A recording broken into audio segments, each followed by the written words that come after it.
Today, we'll be talking about a subject that has been given a huge amount of coverage in the media over the summer. And now it's also starting a view, and it's also probably been before we have this conversation day or before the summer, a huge importance for decision maker, owners, people in business, in your life. We're going to be talking about the famous word AI. And actually, we haven't had any conversations about that here on the show. I've been studying a lot myself, especially the whole exit of ex senior people in Google that has been out on different media platforms talking about, the both the great, the upside with AI, but also some of the challenges that's coming ahead. And today I have Fergus as a guest, and he's an expert in the travel and hospitality side of AI and have seen a lot of different use cases of AI, both when it goes really well, and also he can probably talk a bit about some of the challenges that comes around with AI and implementing that into your business. So welcome to the show, Fergus. I'm really excited about today's conversation. There's so much to cover. We probably don't have enough time. I know. I appreciate there's definitely a lot we can get into. But Michael, thank you so much for having me on. Very excited to dig into these topics with you. Yeah, and Fergus, for a bit of context and background, can you talk a bit about, your journey prior to what you're doing today, but actually what led today, and actually how did this whole AI thing come into play as well? Yes, of course. So just to give a little bit of context, I'm a research director at National Research Group. We are a research agency that specializes in, I like to say, the kind of intersection of culture, media, and technology. So historically, we were founded back in the 1980s. Historically, we worked primarily in the film and TV industry, worked a lot with most of the big Hollywood studios, and then later, most of the big streaming platforms, doing things like content testing, helping them understand their audiences, that sort of stuff. But then over the past sort of decade or so, we've expanded into adjacent areas as well and started doing a lot of work in more of the kind of culture and lifestyle space. So you mentioned hospitality. That's been a big area for us. We've done a lot of research work with some of the major hotel brands, airlines, travel search engines, and, particularly the brands that are a little bit more at the tech end of the spectrum within the hospitality industry. But then outside of that, we've also done work in sports, in gaming, in social media, across the whole sort of spectrum of that kind of culture, lifestyle, tech space. And obviously, the topic that we're discussing today, AI, has been hugely relevant to all of our clients, not just in the travel industry, but also within media and entertainment. I mean, we've all seen the writer's strike and the actor's strike in Hollywood at the moment. AI has been a key issue within all of that, and across really the entire spectrum of clients that we work with. So within National Research Group, I look after our thought leadership practice. So the part of the business that produces sort of public facing research where we're exploring how the public are responding to different themes and different trends. And, AI has been one of the big things that we've been tracking over the past 12 months. We put out a study back in May of this year. We put out a study looking at specific applications for AI in the travel industry. How willing are people to embrace that? Since then, we put out a number of other studies on AI in different industries. We've done some more general work looking at the concept of sort of ethical AI or responsible AI, how you kind of navigate some of the concerns that consumers have in this space. But yes, it's definitely a huge issue and one that there's a million different ways of approaching. And yeah, excited to dive into it with you today. Yeah, I think that's such really good concept because I think we need to start to talk a bit about, maybe it's yours or the National Research Group's definition of AI, because I can see lots of conversation derailing because we haven't set the shared understanding of what AI is, artificial intelligence, okay, of course, but what does that actually mean in your words? Yeah, I think that's such a good question because the word AI gets thrown around so often right now. It does, I think, often create a lot more confusion than it solves. I think particularly, since the end of last year, there's been so much money flowing into this space, so much venture capital money being plowed into AI startups. Everyone has an incentive to call their products AI now, even when actually they're not really in a meaningful way. So yeah, I think it's important that we kind of establish some baselines around what it is that we're actually talking about here. I think broadly speaking, the best way of thinking about it is that AI refers to the family of technologies that attempts to replicate mechanically the kind of problem solving, reasoning, perceptive, creative tasks typically associated with human thinking. In other words, trying to move away from the kind of basic computational processes, precise inputs in, precise outputs back, Mm, kind of computational approach that was historically what we would think of when we talked about computing. Now, if you want to be a bit more specific, generally when we're talking about AI these days, what we're really talking about is machines that use deep learning algorithms. So just for some historical context, there used to be a number of different approaches for trying to teach machines to think. The field of AI really dates back all the way to the 1950s. There have been a number of different approaches that were tried to create a meaningful artificial intelligence. But from about the early 2010s or so, deep learning really emerged as the most successful way of doing this. It took over the entire industry, really. And the approach behind deep learning is you're using artificial neural networks. That is a logic model within the computer that replicates the kind of neuron structures that we see in organic brains. And you take that model and you train it by exposure to huge volumes of data. And sometimes that data is manually labeled by humans. So, for example, if you want to teach a machine to learn how to recognize pictures of horses, you would feed it thousands upon thousands of pictures of horses and thousands of pictures of not horses, and it learns how to identify horses through that process. So mm. you're not kind of telling the machine how to think, you're letting it learn how to think for itself. And as a result of that, one of the hallmarks of modern artificial intelligence is it's very often um, unexplainable. That is, even the people that are building these systems don't know exactly how they work behind the scenes. They don't know what the logic that the machine is using is. You're just teaching it to create that logic for itself. And that's really become the dominant model within the field of AI over the past decade or so. And what are, what are some of the advantages? I think that's also when you talk about, like, what are some of the, let's start with the positive and then we can go into the more ethical afterwards. Like, what are some of the positive, attributes with AI? Because I can already see what you're saying is that here is, what a machine can do a million times faster to do than you, a research piece. Writing, you've seen that if you've used the tools. I've been trying out different tools, Chat GPC, Notion has an AI kind of tool, and lots of others that generate pictures as well.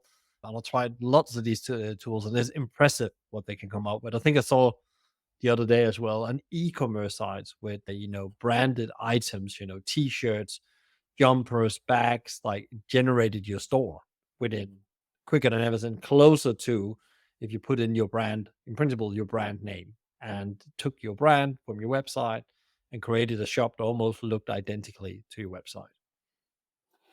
Yeah, you raise a really good point. I mean, a lot of the recent excitement in this space, Mm. sort of from the end of last year or so, has really been specifically about this subfield of generative AI, which is Yeah. where you are training an AI based on input data. You're teaching it to create new content in the same format as its input data. So, something like GPT-4, for example, OpenAI's product, that's trained on immense amounts of written text. And then you can use that to create new text based on user prompts. Or you see things like Midjourney or DALI that can do the same for images.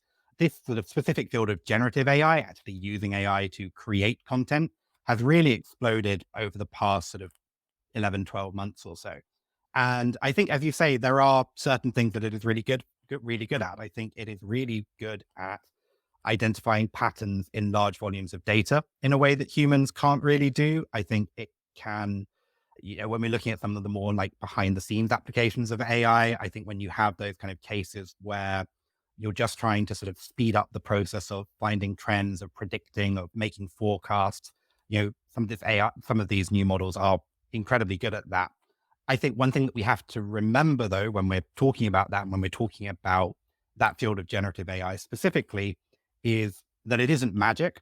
Ultimately, these machines are trained on input data and they are going to pick up the inaccuracies and the biases that exist in that input data. And there's been a lot of research looking at, the way in which large language models like ChatGPT can very easily, when you're asking them to create content, they can very easily reproduce falsehoods or create new falsehoods or reproduce, gender biases or racial biases that we see already existing out there in the world. So I think, yes, this kind of generative AI is really what's exciting at the moment and what a lot of the use cases I'm sure we're going to be talking about later really revolve around. But I do think we need to keep that in mind, that it isn't magic, that it does have very real limitations to it. And I think being aware of those limitations is critical to finding the right use cases and deploying it in the right way. Did you want to mention any of the limitations now? Because before we go into because of course we want to transition into the specific around hospitality, because I think these limitations is it's quite good because there's a lot of noise about the generative AI as you call it. It's really gonna transform things right now, but like is limitations as I understand as well to what it can do. Yeah, I think I'm sure we'll they'll come up as we kind of go through the conversation. But I think that, we mentioned already the problem of biases. We mentioned already the problem of inaccuracies. I think there's been a lot Yeah. written recently about the specific phenomenon of AI hallucination, which is where an AI creates new information that is not in its training data. So Yeah. this is one of the problems with a lot of the recent wave of large language models like ChatGPT, is they are often very confidently wrong about things. They can be very persuasive because they're very eloquent and they have a sort of authoritative tone to them. But that doesn't actually necessarily always mean that the content that they're sharing, the information that they're sharing, is actually correct. And I think it's interesting we talk about limitations. I think partly it's not so much a limitation of the AI itself as it is a limitation of the way that we think about it and use it. I think that, what we're seeing recently is we're still very, for most people out there, we're still very close to the beginning of the adoption curve for these sorts of technologies. People are still experimenting with them, still figuring out how to use them in their daily lives, still learning about them. And I think because of that, there's a mismatch between expectations and reality sometimes. So I Mm. think that, a lot of people see a tool like ChatGPT, for example, and they assume it works like a search engine. They assume that they can just take what they know about search engines and apply that to ChatGPT. And so if ChatGPT tells me something, well, it's like if Google told me something, I can believe it, I can trust it. But actually, that it doesn't quite work the same way. It works very differently, in fact, and it has different use cases and it has different advantages and disadvantages compared to a search engine. And I think as we get move through time, as people become a little bit more familiar with the technology, use it a little bit more, we'll start to see a bit of a mindset shift where people actually learn what those limitations are and adjust their behavior around them a little bit more. And that's super interesting because I have been using it to brainstorm, for example, some of the questions for this interview I've used, and I actually, that was like 20 great questions, but I actually had to copy them out and then edit again because it had to be in truth to the conversation we have had. So first of all, there was a disconnect, and also it was not the right question to ask, even though you're trying to give very specific instruction to this, computer actually written out from the pre conversation we've had as well. And there was still like missing. I'd also tried to use it for show notes. I tried to use it for some blog posts, some LinkedIn posts, and actually also the hashtag was they were not the right hashtag. They were not the one. If you spend a bit of time on what really boosts your engagement on LinkedIn, that was not the right hashtag. And also the content was wrong. Lucky was an area where I had enough knowledge to know I shouldn't post that because that's wrong in a way. So it's really, really interesting. And then people are talking about how they can start writing books for you, how they can do all those things. But again, it will might be you really need to, use it as I see it right now, as I want to learn how to use these tools as an assistant, an idea generator in a way more than the exact truth. That's how I see it right now. How can hospitality then, or how is hospitality travel and hospitality influenced by this whole shift? Because the first thing I heard was like, oh, we're gonna use all the human workforce in hospitality because of AI, which I don't believe is the truth. But like, what have you seen in your studies, and what is it the key trends been? Yeah. So if we're talking broadly about the entire spectrum of use cases for AI within the hospitality industry, I think we can group them into two broad categories. So Hmm. on the one hand, you have the sort of behind the scenes use cases. So this is less about generative AI specifically, although it can be, but more about the kind of entire family of AI products that have been coming to market over the past sort of few years. So, if you think about what goes on behind the scenes within the industry, there's a huge range of tasks that AI can help to either speed up or improve the accuracy, improve the efficiency of. So things like we mentioned earlier that AI is particularly good at finding trends or forecasting based on data. So things like predictive maintenance for aircraft or forecasting demand for hotels or restaurants or museums, analyzing customer feedback, when you have huge volumes of unstructured customer feedback and you're just trying to distill from that, what are the key points that I need to be taking away from this? You know, our firm works in market research and we use AI now to help kind of scroll through, to help kind of distill massive volumes of unstructured data and sort of turn that into, here are the key action items. But also things like improving the accuracy of weather forecasting, fraud detection, detecting fraudulent bookings, all these sorts of very kind of process oriented, very technical behind the scenes tasks. So that's kind of one category.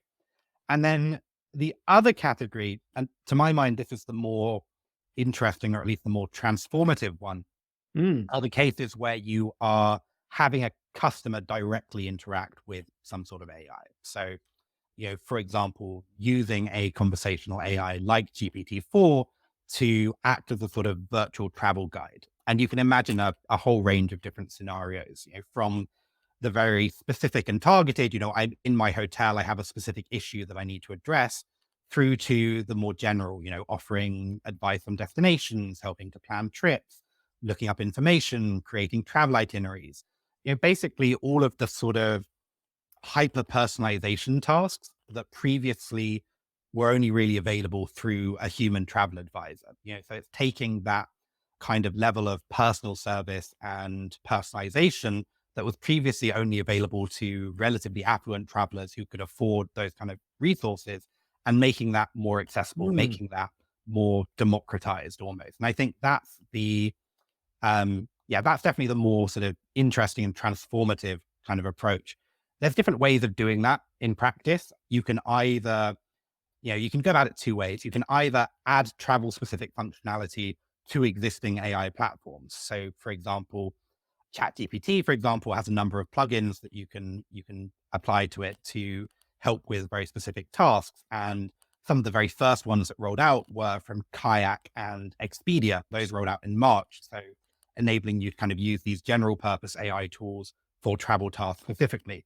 Or you can go the other way and you can build travel specific AI tools through with its own bespoke interface or as part of some existing travel brand or travel service. So Expedia has done that as well. For example, they launched conversational functionality within their travel app back in April. I think they rolled out the beta of that. Booking.com have rolled out their own kind of in-website AI travel planner. TripAdvisor has done the same. And I think we're going to see several more come out over the next few months. I think it's interesting as well. I think in many ways, travel can be the pioneer for a lot of this stuff. I think travel is a very interesting use case for this kind of conversational AI because, they are relatively complex problems that consumers are trying to solve. But compared to some of the other industries where people have been talking about AI, like medicine or law, for example, the stakes aren't quite as high. There isn't quite as much risk involved. People have been talking about using AI to help diagnose patients or to Mm. file legal briefs, for example. And that's the sort of stuff where if you make a mistake, you're really, putting people's lives at risk. Whereas travel, yes, it can be high stakes relative to an individual, but you don't quite have the same level of reputational risk, the same level of danger that you have in some of those fields. So I think it's interesting. Back in June, Amazon Web Services announced that they were going to make $100 million investment to help fund companies finding use cases for AI and incorporating it into their businesses. And when they launched that, they had four initial partners, and two of those were in the travel industry, Ryanair Mm. and Lonely Planet. So if you look at the people that are building AI and deploying it, like Amazon, they're very clearly thinking about, travel is a real good test case for this. It's what I can use to kind of demonstrate the power of this technology before it starts making its way into other industries. I think it's really interesting you're talking about this travel assistant because I think I, read a couple of books, both non-fiction and fiction books, where there's these stories about, AI and how actually, in maybe 40 years, you have your own assistant. There's an AI assistant that helps you with organizing your cinema trips, organizing your tickets for an airline, whatever it is. They do all those things, and normally a human would do today by either tapping things into the laptop, doing searches, or booking things with meetings with a phone. You would have this personal AI assistant. And I think also like that's really where you're solving lots of productivity issues and wasted time, I guess. And therefore, it's also interesting solving that with the conversational AI. If you can do that, because then if you can do it in a travel situation where people are moving in so many different places than one, you really can scale that into other industries and you can then, take the risk out of it slowly, as you said. So I think that's super, super interesting. No, definitely. I think it's also an interesting question to consider, when you're talking about those kind of travel assistants, how people are actually going to use them in different contexts. Because I think one thing that we do need to keep in mind in this conversation is that, for a lot of people, a lot of the kind of admin tasks around travel are actually very exciting and fun. A lot of people get as much enjoyment out of looking Mm, up destinations or, planning an itinerary as they do out of the trip itself. It's almost a way to yeah. like extend the travel experience, right? And so I think we have to be conscious of the fact that people aren't just going to want to hand everything off to an AI.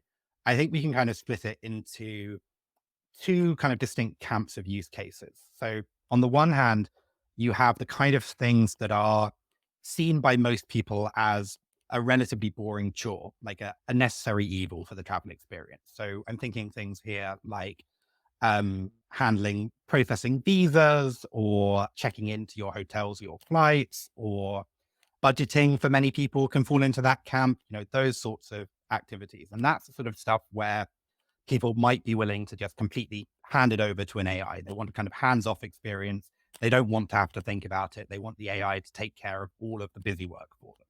But then in the other category, you have the stuff that is a little bit more fun, more exciting for people. So things like looking up attractions, choosing a destination, making your itinerary, researching the local culture, all of these sorts of activities that actually are quite an important part of the travel experience for people.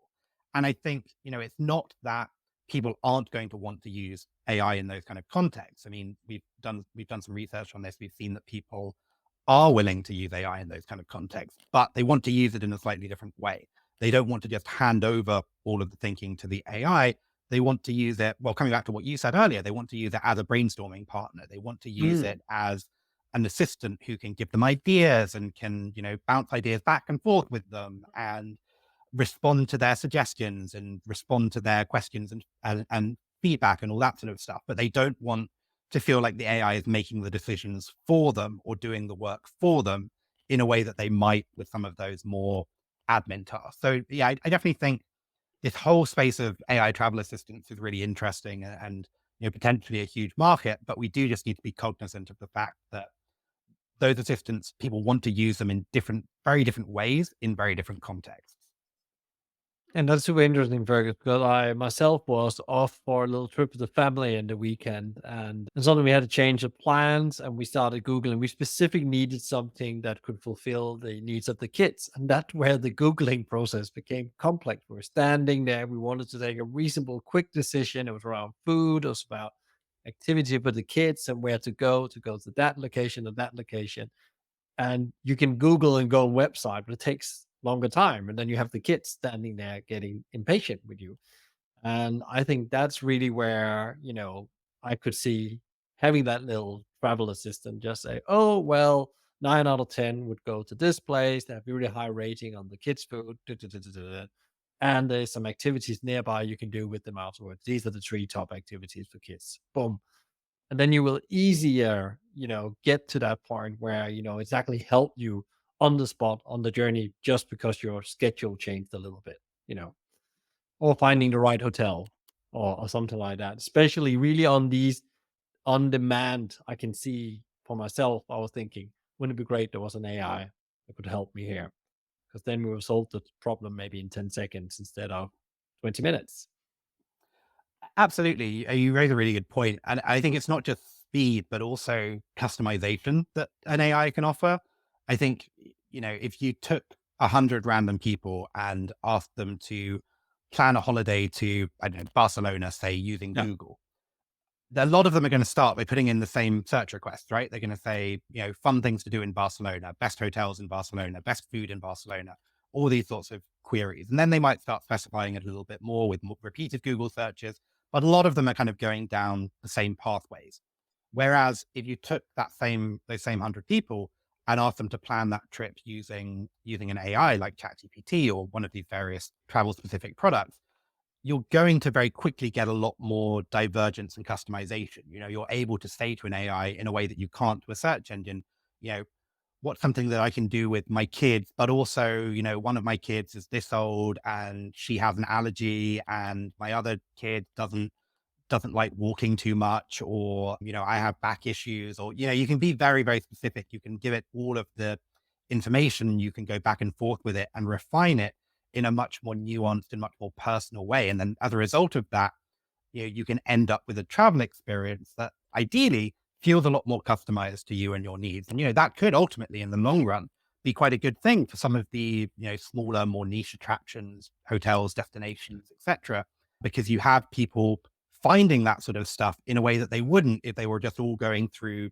the same set of search queries on Google or on TripAdvisor or Booking.com or whatever. What about the consumer? This, your end user, your customer in travel and hospitality, one of the most important. Do they actually, you sound that's great. We're solving some really important customer problems and business problems there. But do they actually trust using AI as where we are now? You said it's a very early adaptation curve as well, and you already indicated that we might not want to use it for everything. And do they trust it? And what about my personal data and all that? Yeah, that's a really good question. So I think one thing we have to keep in mind when we're talking about this is that a lot of the discourse in this space, if you're reading news articles or watching the news about AI, a lot of the discourse tends to become very polarized. You hear from either the like true AI evangelists who are saying this technology is wonderful, it's going to change everything, or the really hardcore skeptics, the people who are saying it's going to end humanity, we need to stop it, we need to stop AI research now. But in reality, the vast majority of consumers are not at either of those extremes. I mentioned earlier a national research group. We've done a number of AI research projects, not just in the travel industry, but also in other industries. And what we've seen very consistently is that the majority of people, to the extent that they're paying attention to this technology, are AI pragmatists. So they're open to it. They can see some exciting applications for it.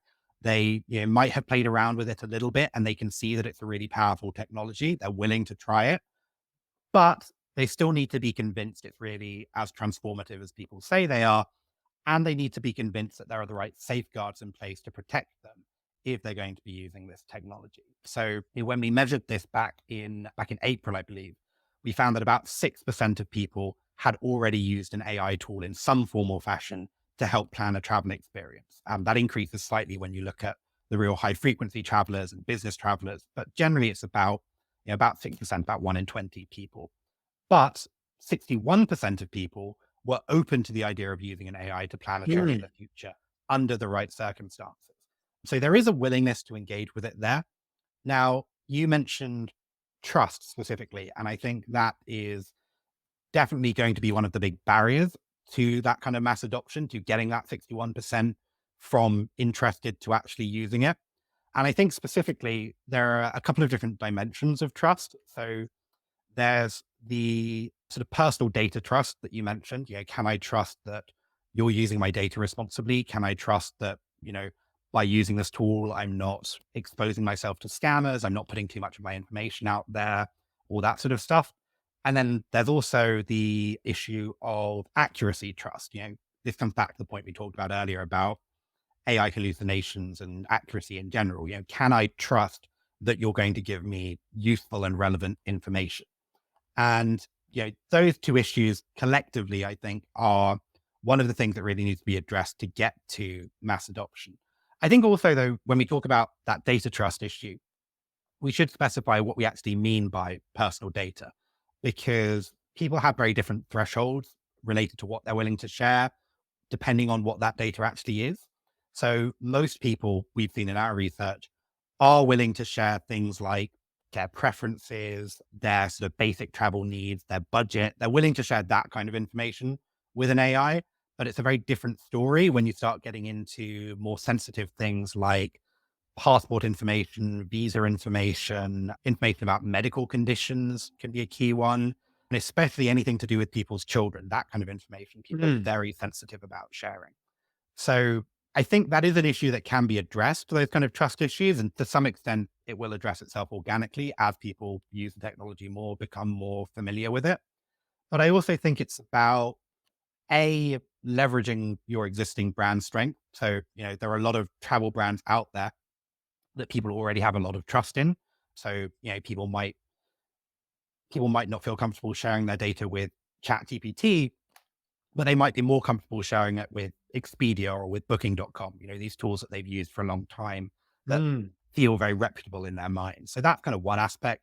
But then also, I think it's about finding the right kind of introductory use cases for people. So the kind of relatively low stakes use cases where you don't need them to share a lot of really sensitive data, and kind of use that as a way of getting people familiar with the technology, building consumer trust before you start rolling out applications that really require, stuff like travel documents, visas, passports, medical information, all that sort of stuff.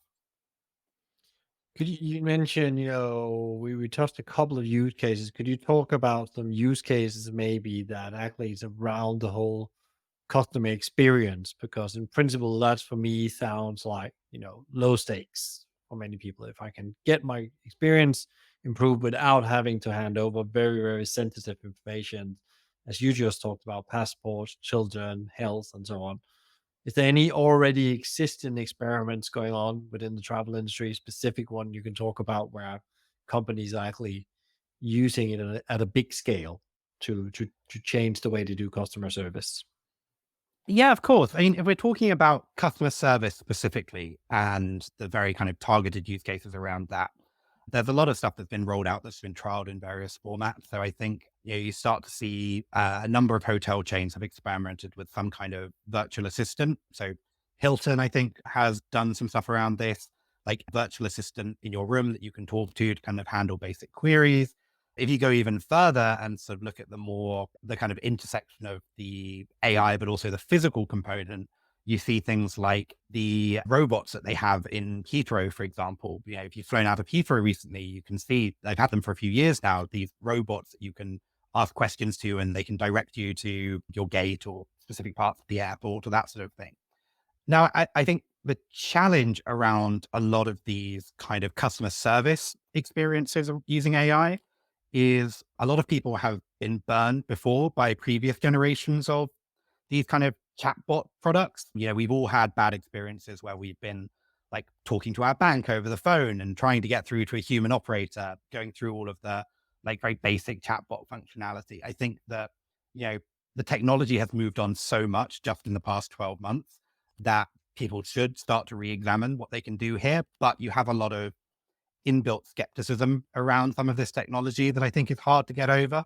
I think also another challenge is that sometimes in the past, there's been a bit too much of a focus on gimmickiness rather than actual Yeah. consumer value. I think a great example of this is there was a hotel in Tokyo that opened back in 2015, and their whole gimmick was they were the first fully robot powered hotel. They replaced all of their customer service positions in the hotel with robots. And at the time, it got a huge amount of media coverage and attention, and people were like, this is the future of the hotel industry. And Mm. then 4 years later, they quietly got rid of most of the robots and replaced them with human customer service agents Mm. because they realized that the technology simply wasn't there. So I think that things like that have kind of left a little bit of a sour expectation in people's mouths when it comes to customer service interactions with AI. I think that if you want to kind of avoid those pitfalls, I think you need to firstly, you need to keep it an opt-in experience until people become more comfortable with it. It should be something that people can access and can use to speed up the process, but it shouldn't be the only path that you're funneling people down. You do need the human service layer there to support it. And I think the other thing is that, you know, I think some of the more successful implementations of this, both in the travel industry, but also in other industries as well, some of the more successful implementations have been when businesses have really focused on figuring out how you can make use of the combined efforts of humans and machines. I think, Mm. you know, implementing an AI, implementing some sort of physical or virtual robot, that's only half the battle. The rest of it is how do you figure out, okay, now that I've implemented this, now that I've kind of built processes around this, now that I've freed up a lot of the time of my customer support team, how do I find them new things to do to make use of that time in a way that creates value for guests or for travelers? How do I upskill my human workforce? How do I teach them to work around these AIs in a useful way? And I think ultimately the technology itself only gets you so far. I think, we've seen that not just with AI, we saw that a decade or so ago when everyone was talking about robotic process automation before people were talking about it in terms of AI. I think people learned this lesson that people should have learned this lesson that, ultimately it's not about the technology itself. It's about the model that you build that connects your human resources and your machine resources. Yeah, and that becomes very interesting again when we talk about the ethics about it. You said there's been the people the advocates for this, and then there's the whole group of people that says this is like the worst thing humanity ever had created. That it's going to take Mhm. over our life. How do you then make sure as a business that you're walking that fine line? Because I guess, do you have any insights and ideas where you're seeing companies being really good at walking that fine line, not going too gimmicky and going with the technology, and then same time, creating the human experience? Because lots of travel and hospitality is also getting those emotions that only humans can create up to now, I guess. Yeah, I think, are you talking about kind of how you navigate some of the consumer risks and fears around this kind Yeah. of space and deploy it in like an effective, but also Yeah. kind of ethical way? That sort of question. Yeah, because again, as a consumer, I will ask, are they actually, is it Mhm. actually ethical for the company to do this? And then, there's the ethical bit, but also how are you going to make it work in principle? Yeah, that's a really good question. I think, ultimately, there are so many concerns and fears around AI out there, particularly within the kind of expert and analyst community. You've mentioned some of them. There's the very kind of sci-fi Terminator Yeah. scenarios. What if AI goes rogue and tries to kill us all? Through to much more mundane, practical concerns. How is it being used? How is it being deployed? How are you making sure that your systems aren't biased? How are you making sure that they're accountable? These sorts of things. And I think navigating all of those kind of different fears and complexities is definitely a challenge. I think, generally when we've done research on this and when we've looked at which of these kind of challenges consumers care about the most, generally we found that the fears that worry them the most tend to be on the more practical side of things. So they tend to Mm. be more worried about, like, how do I protect my personal safety in the age of AI? How do I protect my data from scammers? How can I figure out the difference between AI generated versus human generated content? How's it going to affect my job? That's a huge one.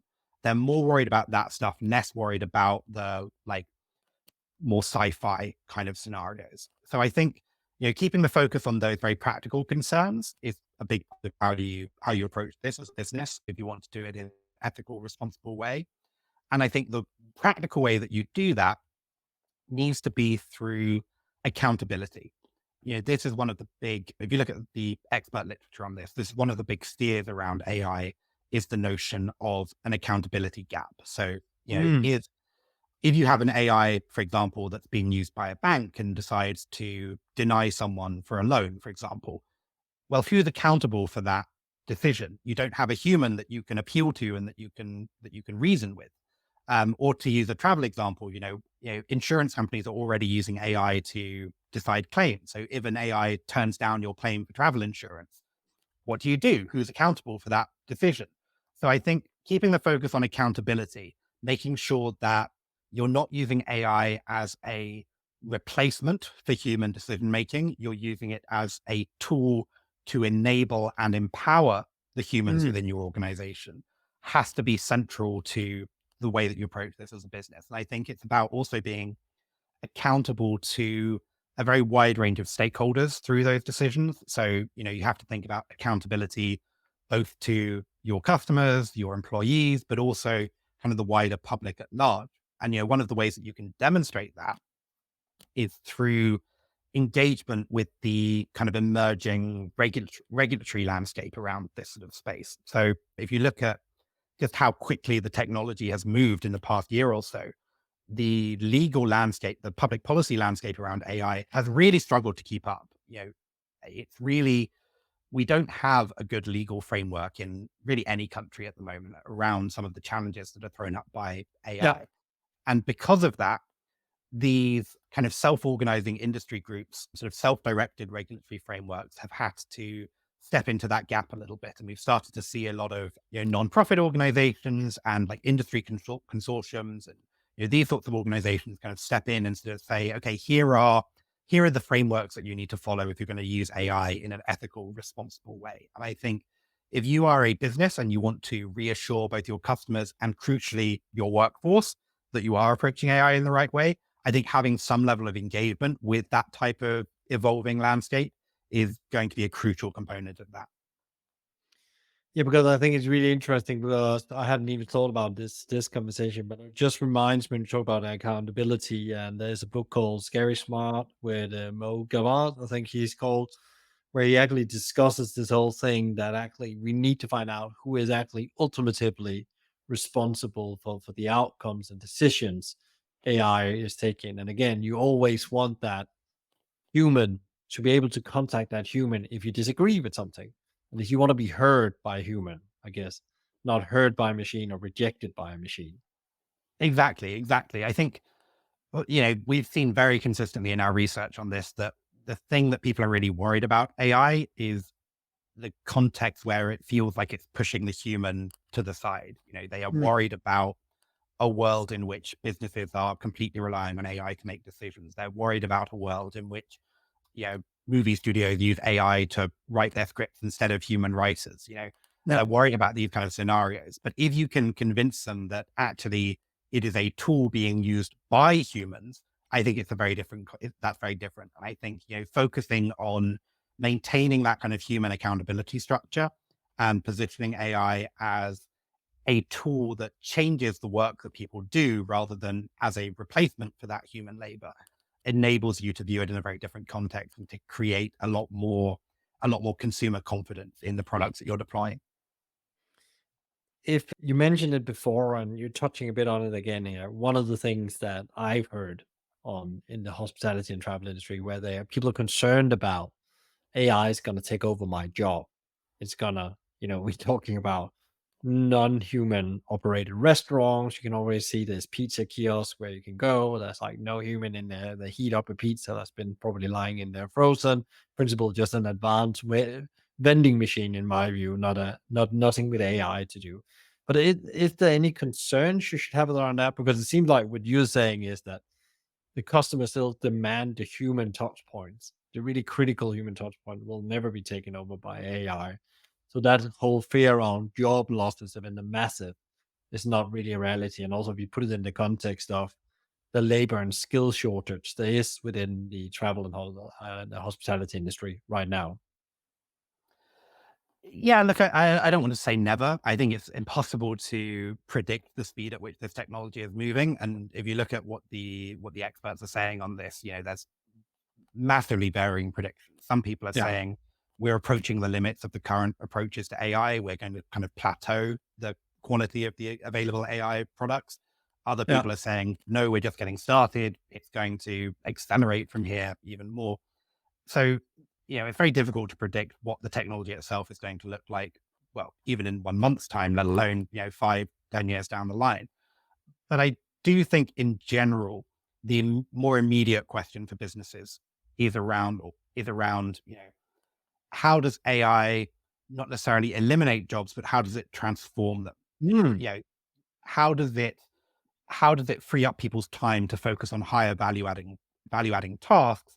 And how do you upskill your existing workforce to take advantage of those opportunities? You mentioned the labor shortage that we're seeing in hospitality and so many other industries at the moment. And I think this is, a really powerful potential answer to that, is being able to say, okay, actually, let's use AI to take away a lot of the busy work from people's jobs and allow them to focus on slightly more complex stuff, and recognize that they are going to need more skills to do that they don't necessarily have at the moment, but you can upskill them. One thing, we did a survey recently, we found that over half of people would be interested in taking a training course of some kind to learn AI related skills, whether that's around just the basic technology or more complex, like how to do prompt engineering, these sorts of things. So there is definitely an interest in there from a number of employees to get that training, to have that upskilling. And I think that that's really ultimately going to be the differentiator between which companies are able to successfully deploy AI within their organizations and which aren't. Is going to be which of them are seeing it just as a kind of cheap cost saving mechanism versus which of them are seeing it as like a more transformative opportunity to reimagine the role that their employees play, to reimagine the type of work that goes on within their business. It's an example within the travel industry for that kind of dichotomy of like replacing humans versus augmenting them. BuzzFeed got into some controversy a few months ago because it came out that they had been using AI to write travel articles for their website. mm. And people found out that, they were not very high quality at all. You could look at these articles and they were all basically exactly the same template. They all used the same language. There was no originality there. The information was very basic. It wasn't particularly interesting. And that's the sort of thing where you're seen as replacing human talent with AI that really does undermine long-term consumer confidence in your brand. That Mm. might not show up immediately. Yeah, it might succeed in driving short-term web traffic, but in the long run, it's not an investment in quality. It's not an investment in brand building. Whereas on the other hand, there are lots of journalists out there, some of whom work for BuzzFeed, some of whom don't, who are using AI day to day to help them with their writing. You talked earlier about using AI as a brainstorming partner. There are lots of use cases for AI for that type of writing, for those types of writing jobs, for those types of journalism jobs. I have friends who work in journalism who are using AI on a day to day basis already. And because they're using it as an enabler and an amplifier for their own talent and creativity, they're getting much better results than that kind of BuzzFeed model of let's just plug some questions into an AI and post the outputs. So it really does come down to the mindset there from a business perspective. What is the role of AI within your organization, and how does that intersect with your human resources? Yeah, that's super, super interesting question. A couple of more questions before we finish up, Fergus. One of them I was thinking about, like, if I was the leader in the business and I want to build it as a force for good, and with some of the challenges around AI, what would be your best advice for using AI to build a business as a force for good? Yeah, so I think one of the main things that it comes down to is what we've already covered, that notion of accountability, that notion of, your approach to AI, particularly the approach to AI from the leaders within your organization, needs to be rooted in that sense of accountability.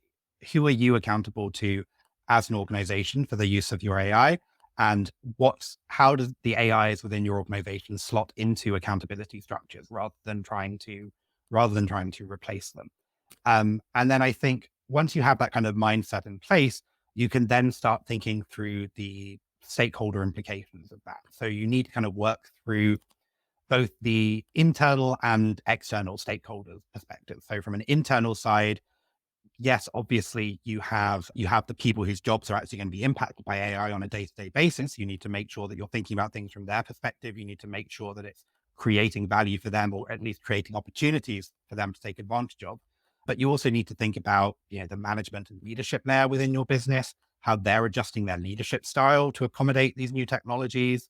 You also need to think about the people that are actually building and developing the AIs themselves, and how and it seems funny to say, but kind of ethical sourcing of AI. There's been some reports recently about, some of the data farms in developing countries that are used to train these AI models. And, a lot of it involves, huge amounts of very grueling work with very low pay, and it can involve looking at some very disturbing images, particularly where you have AI that's designed to, detect abuse on your social platforms or that sort of stuff. So actually thinking about the kind of sourcing of your AI and who's actually building it at a human level, not just the, engineers working in an office somewhere, but the data entry people who are working, around the world on these kind of Mm. products. So that's the kind of like internal behind the scenes stakeholders. And then from an external perspective, obviously you need to think about your customers. You need to think about, how are they actually getting value from this product? Again, getting away from that mindset of how can I use it to save money versus how can I use this to actually add value to their experience? But you also need to think about um, the media landscape. You need to think about, there are so many journalists writing stories about AI at the moment. They're looking for opportunities, both the companies that are deploying it well, but also deploying it poorly. You need to think about your media messaging around AI. You need to think about the kind of landscape of AI academics and researchers that you're engaging with. How are you taking their concerns on board? How are you incorporating their perspectives, their voices into the way that you're using AI? And you need to think about your prospective workforce as well. You need to think about the people that might want to work for your organization one day. I think if you are seen as, the type of organization that is leading by example, that is looking for value creating use cases for AI, that is treating it with the right level of seriousness, that can be a real differentiator in the job market at the moment. You mentioned the labor shortage, you mentioned that, when people are looking for companies to work for, that can be a really appealing factor if they see a company as an ethical AI leader. And then I think another point to consider is the way that AI intersects with some of the broader social and ethical trends within the travel industry. So this idea of sustainable travel, for example, we're talking about how AI can be a force for good, how we can find really compelling value adding ethical use cases for AI. I think sustainability is a huge opportunity. I think when we look at consumers and their interest in sustainability, there are a lot of people out there who want to make more sustainable travel decisions, who want to be more sustainable in their daily lives, but they just don't know where to get started. They don't have the Mm. information. They don't know how to evaluate different claims that are made by companies about their sustainability credentials. They don't know how to measure or evaluate their environmental footprint while they're traveling. They just don't have the information. Again, that is a thing that AI is really good at: democratizing information, getting that information into people's hands, giving them the knowledge and the information to be empowered to make smarter, sustainable decisions. So I think, looking at those kind of broader ethical trends within the industry and seeing how AI can be used to accelerate and support some of those trends is another really powerful way that businesses within travel and hospitality can, position themselves as leaders in this space. Yeah, super interesting you brought up the sustainability angle there as well, because lots of people want to do sustainable choices that is in their travel and their food and where they stay and the way they travel as well. But they don't know where to start really because there's so much noise around. So you can use AI to actually give that knowledge and put that knowledge in the right place. You can really get some competitive edge there and also do the right thing at the same time faster than you normally would as a business, because all businesses has sustainability challenges connected into their business strategies today. That will be, it's almost a given. That's a part of the foundation for good business strategy. Exactly. And, there's so many ways that AI can support on that, not just in the putting better information into consumers' hands, but also behind the scenes as well. We've already seen a lot of hotels have started using AI powered HVAC systems to reduce their energy consumption. I saw an article recently about a hotel in Davos that has incorporated AI as sort of a network of sensors throughout its hotel, powered by AI to coordinate all of its waste management. And they were able Mm. to cut waste management costs by around 30% while also improving sustainability. So, those sorts of like behind the scenes connecting, like that's another thing AI is really good at, connecting the dots, where you have all of these different complex systems within your organization that all run on different databases, that are all powered by different technologies behind the scenes, that are all generating a lot of data on a day-to-day basis in very different formats. And you need something to be able to connect the dots there to find trends across those systems, to optimize process flows within that kind of complex network. And, again, solving those kind of process challenges can have huge sustainability boosts. So yeah, I think there's a ton of ways that AI can empower organizations and individual consumers to, really actualize their sustainability ambitions. Is there AI, as I said, we're probably not gonna get around covering everything today, but is there like one question around the AI travel/hospitality industry you wished to have asked you? And if there is, what is that question and what would you answer? I mean, as you said, there's so much we could cover if we had another couple of hours. But I think one thing that's really, really interesting is this question of who is going to benefit from AI. I Hmm. think, you know, one thing that we've seen when we've been speaking to consumers about this, when we've been doing studies on this, is, most people generally think that AI is going to be a net benefit for society. They're excited about the kind of products it can create, the possibilities it can create.